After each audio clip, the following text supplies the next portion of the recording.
behind the bar of the vacant restaurant. Teshron poured himself an ice-cold mug of Gundry Cold Rock and sat down at one of the center tables.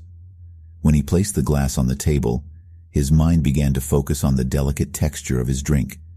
His eyes peered into its aqueous depths, while his ears became lost in the beverage's calm vibrational undertones. Teshron picked up the pint by its chilled handle, threw back a legitimate dole of the drink, and analyzed the flavor of every elementary particle that saturated his taste buds. Teshron leaned halfway back in the short-legged chair and stared into the high-damaged ceiling. The seconds edged on as he reflected on the situation with considerable care, measuring the tactical effectiveness of his next step. The Voyager glared his beard with his left hand, pinched his soul patch, and moved back to the table. In controlled stillness, Teshron became attuned to the sensitive underlayer of space. There was something large and brooding, the energetic presence of something dangerous and exotic, and it loomed within the umbra of the planet, a raging immaterial discourse of pent-up aggression and emotions of violation. Seraph returned to the present surface and finished the last of his cold rock. When he discovered it was empty, he placed the mug upside down on the table. He stared into the stein and watched the golden drops stream down its walls. In the silence of it all, a familiar voice entered into the space. "Go ahead. You're alone now. Have another, and fill the space of where they used to be." Teshron clenched his jaw, his eyes darkened, and he bowed his head in shame. A small, governed exhale released from his body, and with a steady rhythm, he passed through the doors of the restaurant, in gallant somberness. Teshron roamed the ruined landscape until he reached a lake overpass. He came to a bridge and jumped atop the structure's tower. With slight conscious effort, he morphed Soteris, his right vambrace, into its full gauntlet state. The sun on his back, Teshron kept a sedulous and fearless gaze past the cusp of the northern horizon. The seconds of natural time counted down in anticipatory fashion and indifference. There was no ambient sound, nothing heard, nothing seen, save for the parted wisps of bitter, arid winds. It wasn't long before the hollow serenity in the city faded, as a piercing rapturous sonic blast dominated the area, presenting supernatural echoes which radiated and resonated a vast expanse. This sound blended with the rapid emergence of a scintillating display, a multi-ringed parhelion event that overwhelmed the northeastern part of the sky. Teshron engaged the visual intensity before him and tracked the entity which blazed from the imprint that etched the heavens of Iddallys. With a heavy tonal reverb straight from the transhift, a colossal deltohedron of metallous organic structure appeared before Teshron.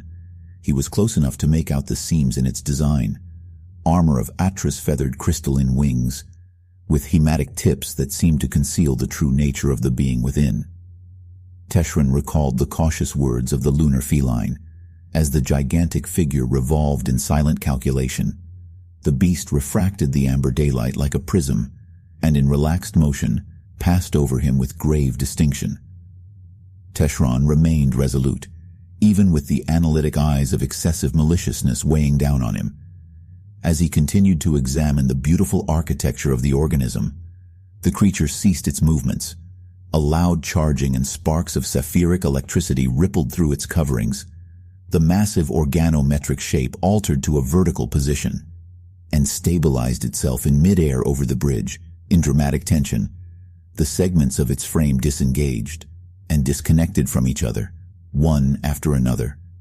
While they separated, a pair of feminine armored legs, with razor talons at the end, reached all the way to the ground. As she stood upright, the creature expanded her 3 pair of wings to their full width and revealed the detail of her stature and terrifying otherworld-like beauty. Bladed feathers of blood-stained obsidian adorned her body, as a swirling tempest of viridian plasma inhabited her solar plexus region. Her face, concealed somewhat by a horned armored headdress, was a hybrid humanoid, with sharp avian features. The creature had alabaster skin with crimson lips and eyelashes. A sparkling oval ruby in the center of her forehead glimmered, and a vorticular pattern of gold that reached from her temples to the sides of her neck and over her cleavage. Her head, arrayed with a glowing silverous cobalt blue strands of light, with wisping feathered hair that extended behind her like wings.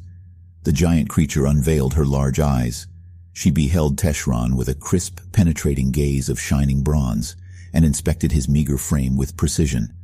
Teshron examined the threat in front of him, but when he tried scanning her, he sensed another powerful presence, yet this threw him off balance. This disturbed his equilibrium and caused him to stagger. The celestial beast noticed the signal and materialized a battle mace into her left hand, and with immediate action struck Teshron head-on. The attack decimated the whole of the bridge on impact, and a concussive explosion shredded through the remaining infrastructure, morphing the substance as if it were confetti. Teshron blasted through 13 tall high-rise buildings. His body moved at 6 times the speed of sound. Each hit destroyed the majority of the properties.